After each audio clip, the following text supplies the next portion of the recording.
सभी को नमस्कार। आप सभी का आपके अपने चैनल हिंदी विद अनुपमा कपूर पर हार्दिक स्वागत है।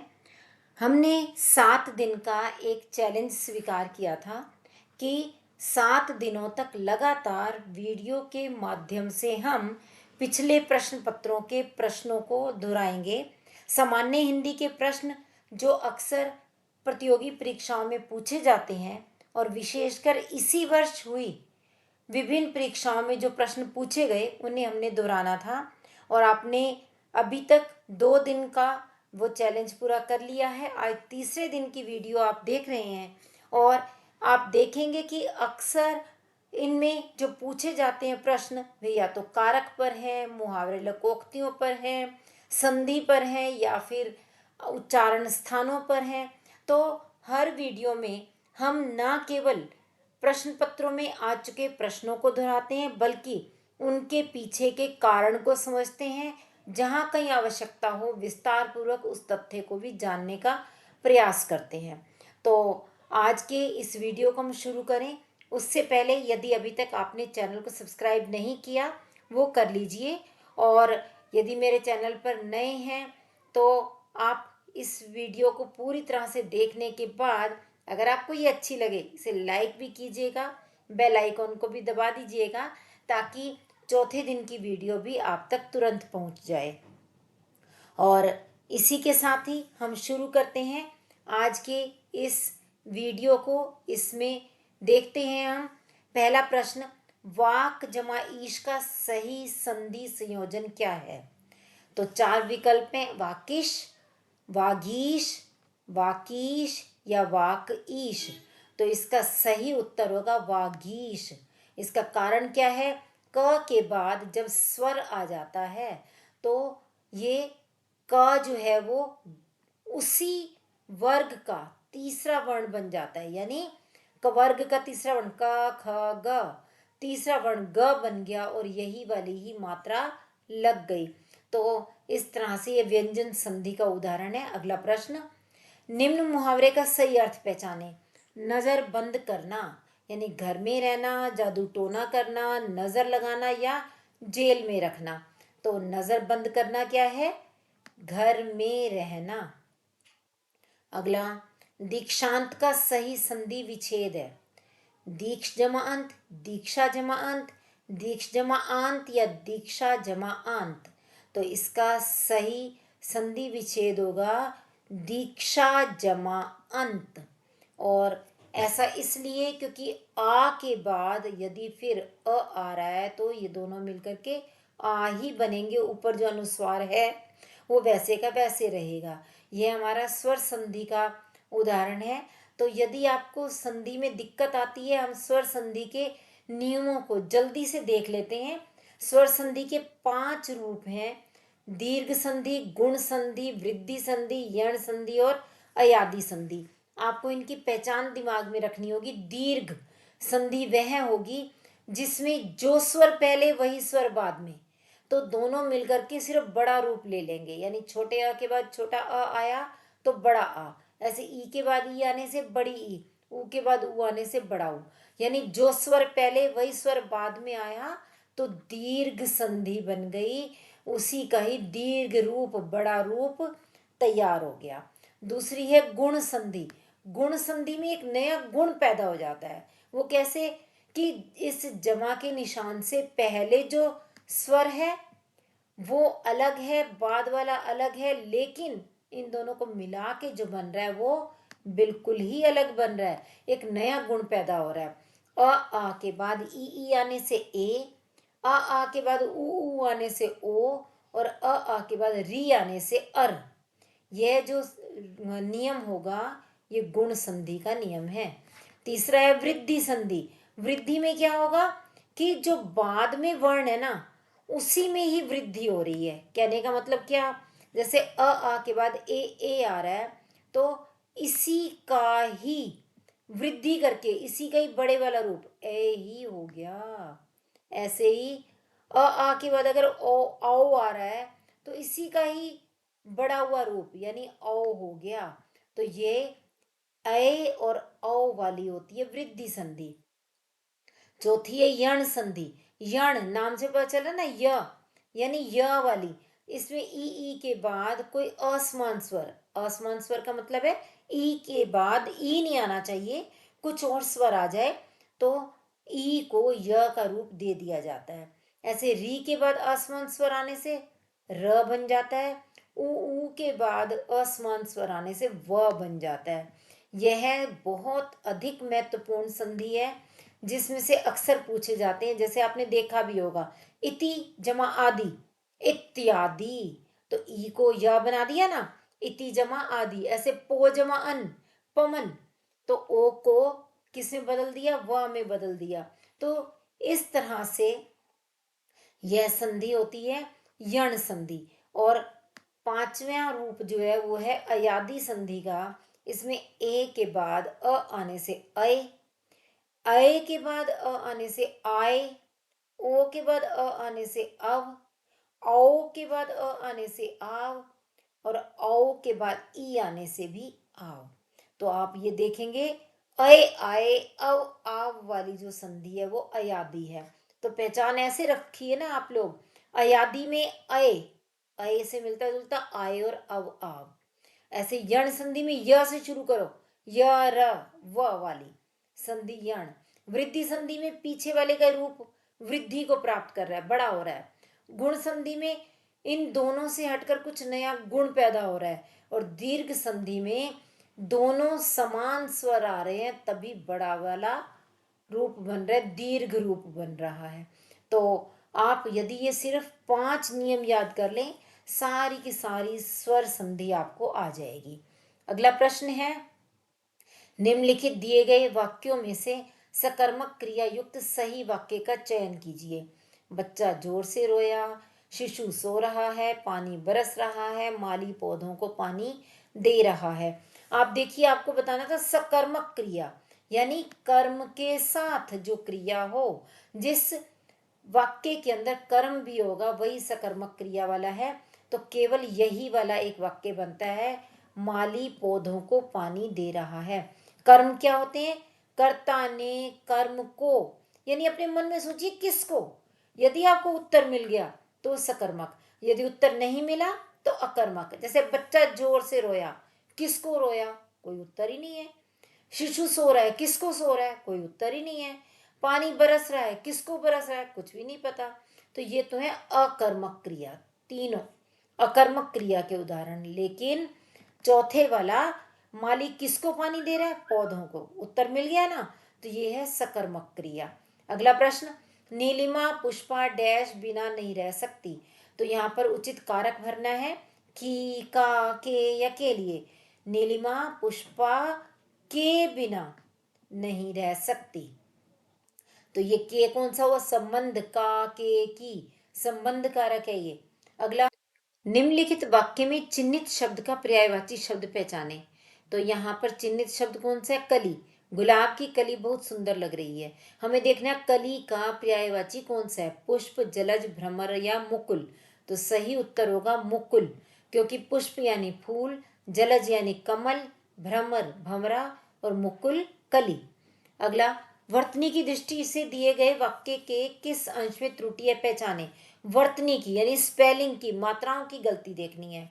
उस्मान कवि की चित्रावली का कथानक कल्पना मिश्रित है। यहाँ पर कौन से वाला गलत होगा, चित्रावली का मिश्रित है, उस्मान कवि की या कथानक कल्पना। तो सही उत्तर होगा चित्रावली का, क्योंकि चित्रावली में त और र अलग से नहीं लिखे जाते, बल्कि उसकी जगह त्रिशूल वाला बनाया जाता है। चित्रावली, ये ची और त्रिशूल वाला त्रा बना करके तब लिखा जाएगा चित्रावली। तो यहाँ पर वर्तनी की यही गलती है, मात्रा गलत लिखी गई है और हमें यही चीज ही छांटनी थी। तो आप समझ गए होंगे कि इसका ये पहला विकल्प ही सही क्यों बन रहा है। तो ठीक है, आपकी समझ में आ गया, तो हम अब आगे बढ़ चलेंगे। चलिए अगले प्रश्न की ओर बढ़ते हैं और देखते हैं 8वां प्रश्न क्या है। वह साइकिल डैश विद्यालय जाता है। यहाँ कारक भरना है, से, में, के लिए या पर। वह साइकिल से विद्यालय जाता है, करण कारक है ये। तीसरी विभक्ति। अगला, उचित कारक का प्रयोग करते हुए वाक्य पूर्ण करें। तालाब डैश सुंदर कमल खिला है।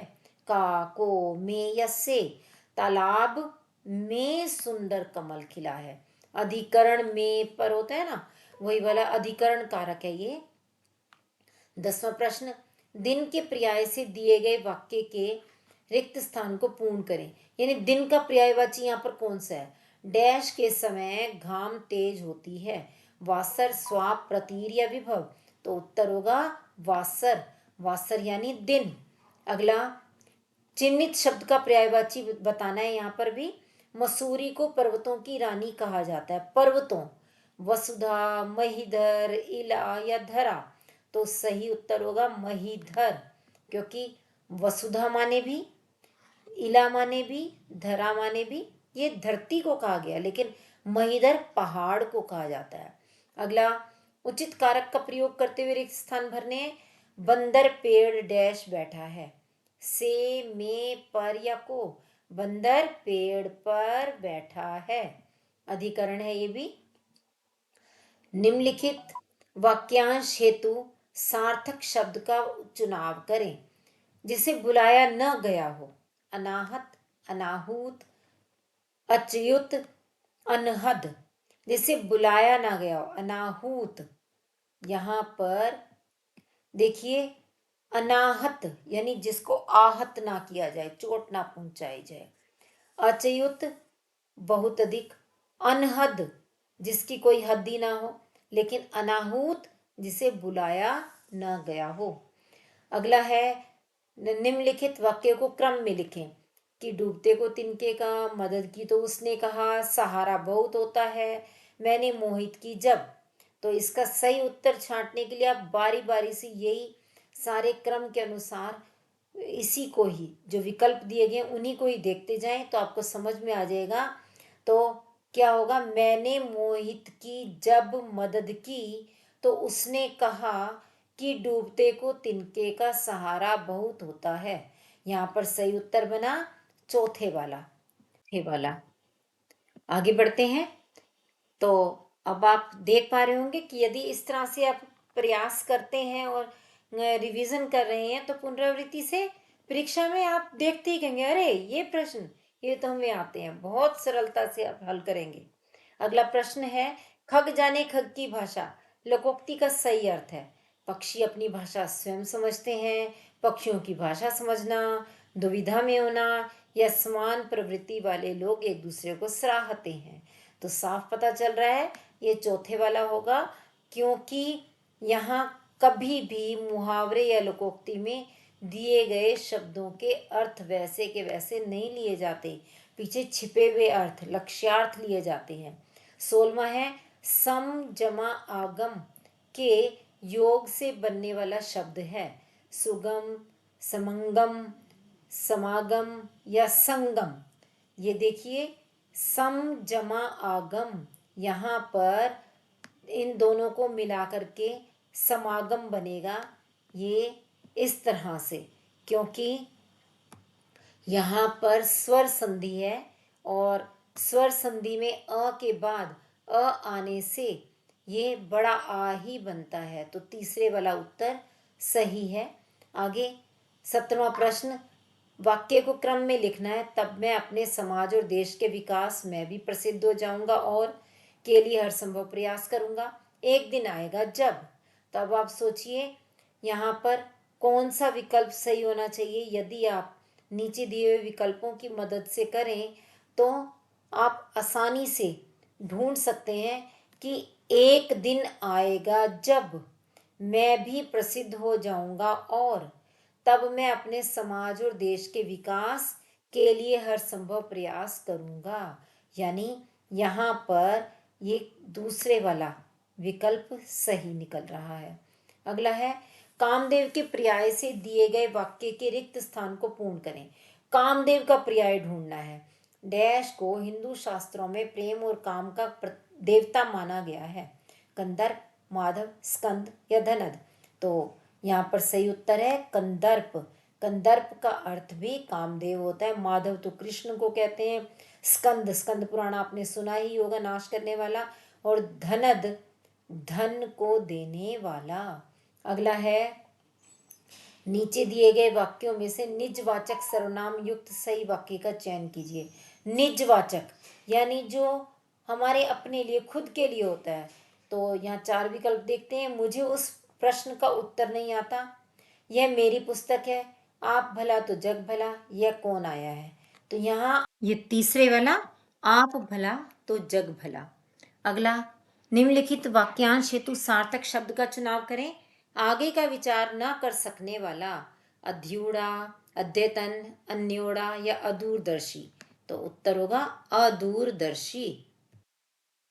प्रश्न संख्या 21 है, निम्नलिखित मुहावरे का सही अर्थ चिन्हित कीजिए। दांत काटी रोटी होना, इसका उत्तर गहरा संबंध होना, फीका संबंध होना, ऊपरी संबंध होना या जहरीला संबंध होना। सही उत्तर है गहरा संबंध होना। बच्चों, यदि आपको देखते ही तुरंत समझ में आ रहा है तो आपको अधिक समय तक इंतजार करने की जरूरत नहीं, सीधे ही आप उत्तर देखिए और आगे बढ़ते चलिए।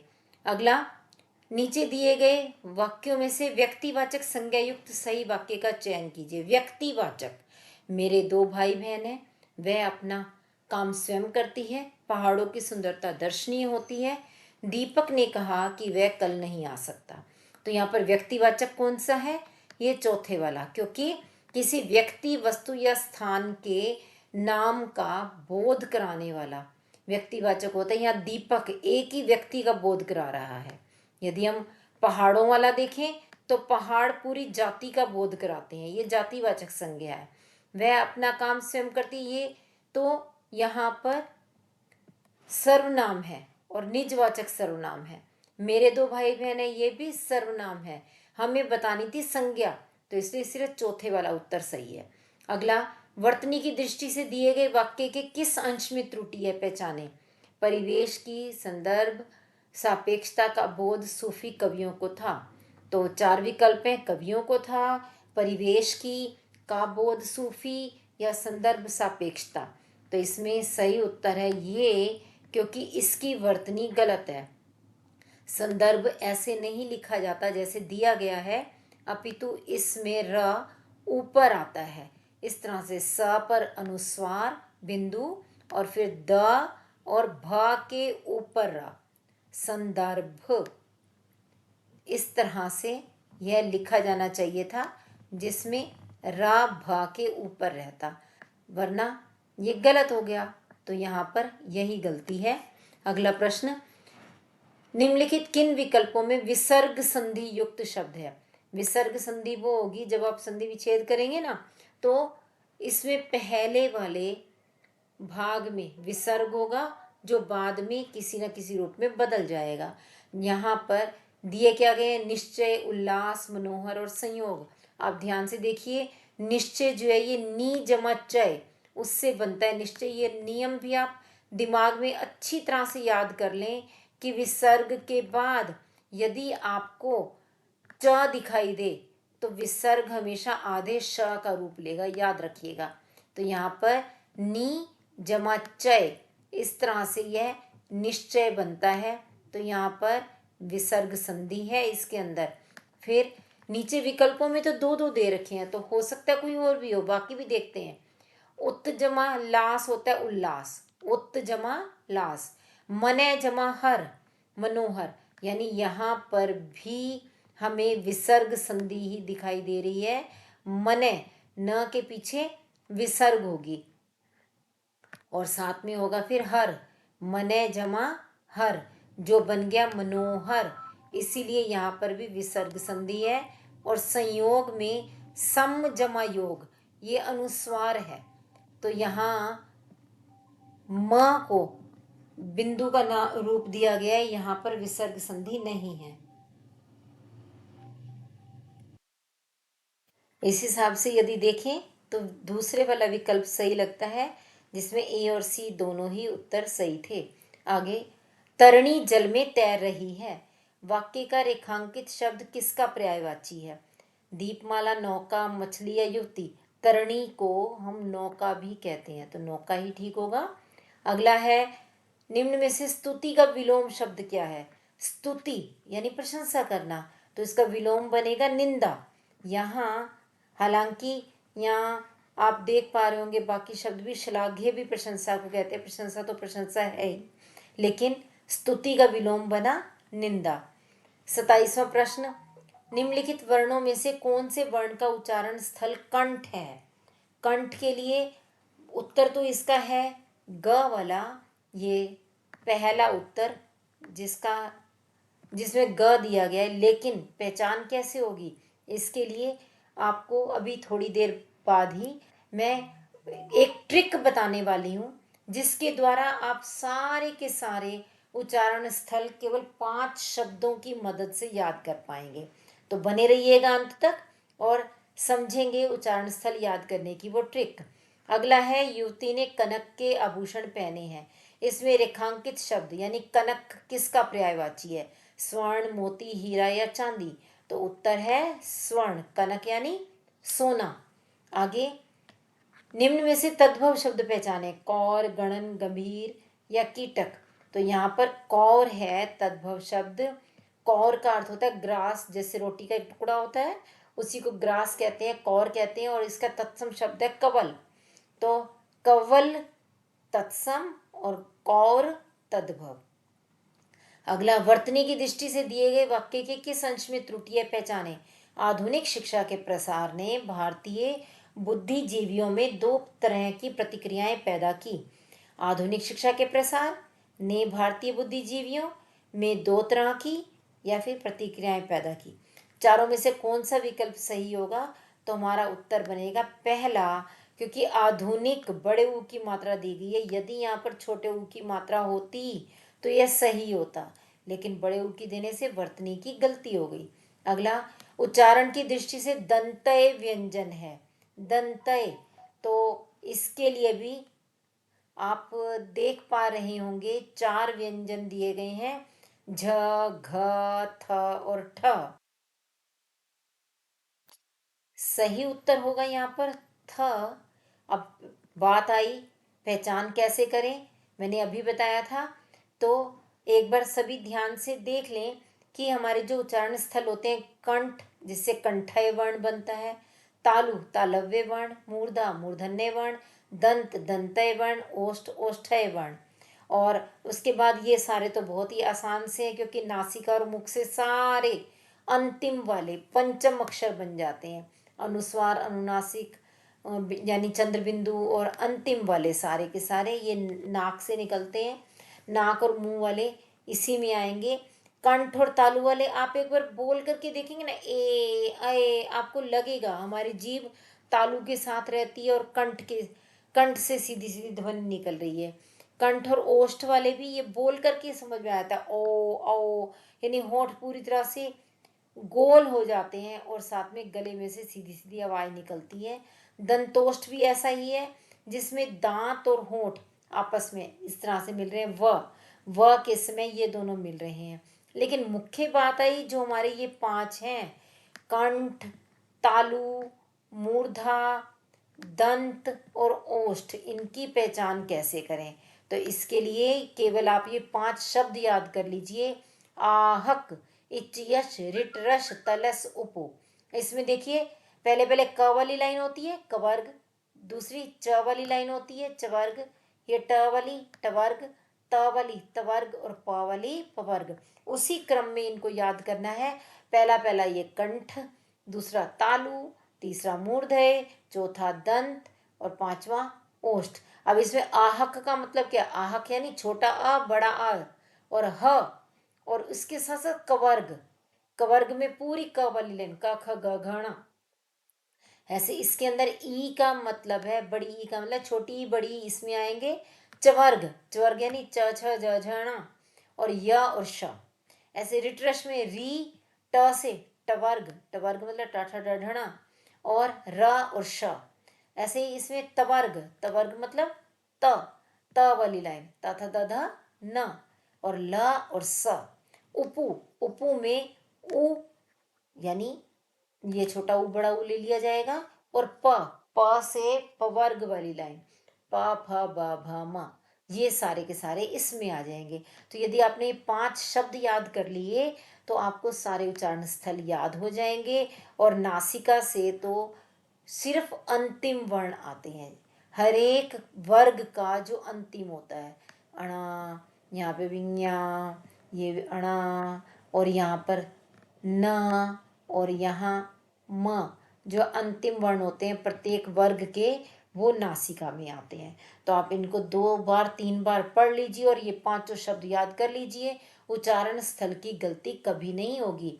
आगे है, यहाँ रेखांकित शब्द का सही पर्याय अंकित कीजिए। एकता की भावना में राष्ट्रीय चरित्र का अभ्युदय होता है।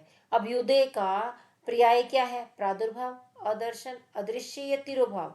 प्रादुर्भाव, उत्पन्न होना, बिल्कुल जन्म लेना। आगे, निम्नलिखित में से किस वाक्य में सर्वनाम संबंधी अशुद्धि है? मेरे को कुछ भी याद नहीं आ रहा है, मैंने अपना पाठ पढ़ लिया है, मैं अपना कार्य कर रहा हूँ, तुम्हें ध्यान से पढ़ना होगा। तो अशुद्धि है इसमें, मेरे को नहीं, मुझे कुछ भी याद नहीं आ रहा है। यहाँ पर कोई मात्रा नहीं होती, ये इस तरह से सिर्फ आ की मात्रा, ऊपर नहीं होती कोई भी मात्रा। मुझे कुछ भी याद नहीं आ रहा है, तो यानी पहला पहला उत्तर ही होना चाहिए। अगला, उचित कारक युग्म का प्रयोग कर रिक्त स्थानों की पूर्ति करें। शिकारी डैश पक्षी डैश पकड़ा। शिकारी ने पक्षी को पकड़ा, तो कौन सा उत्तर बना? पहले वाला, शिकारी ने पक्षी को पकड़ा। अगला है 35वां प्रश्न, कामदेव को भगवान शंकर ने भस्म कर दिया। उपर्युक्त वाक्य में कामदेव शब्द का पर्यायवाची शब्द पहचाने। अधीर, देवांगना, अनंग या अरविंद। तो कामदेव का दूसरा नाम है अनंग, इसलिए यही उत्तर ही ठीक होगा। तो आपने देखा, इस तरह से 3 दिन हमने पूरे कर लिए। और अभी तक कुछ मुश्किल लगा क्या? नहीं, लेकिन इतना विश्वास हो गया कि अगर इसी तरह के प्रश्न अभी तक पूछे गए हैं तो हमारी परीक्षा में भी इससे अधिक कठिन नहीं आने वाले। बस ऐसे ही हम करते करते पूरे 1 हफ्ते तक जब दोहरा लेंगे तो हमारा आत्मविश्वास बढ़ जाएगा। तो अब हमें इंतजार है चौथे दिन के वीडियो का। तो बस चौथे दिन के वीडियो के लिए तैयार रहिए। तीसरे दिन वाले को एक बार दोबारा देख लीजिए, और यदि आपको ये वीडियो पसंद आया इसे लाइक और शेयर कीजिए और चैनल को सब्सक्राइब कीजिए। हम फिर मिलेंगे अगले वीडियो में दिन चौथे की वीडियो के साथ, और हमारे साथ बने रहने के लिए आपका बहुत बहुत धन्यवाद।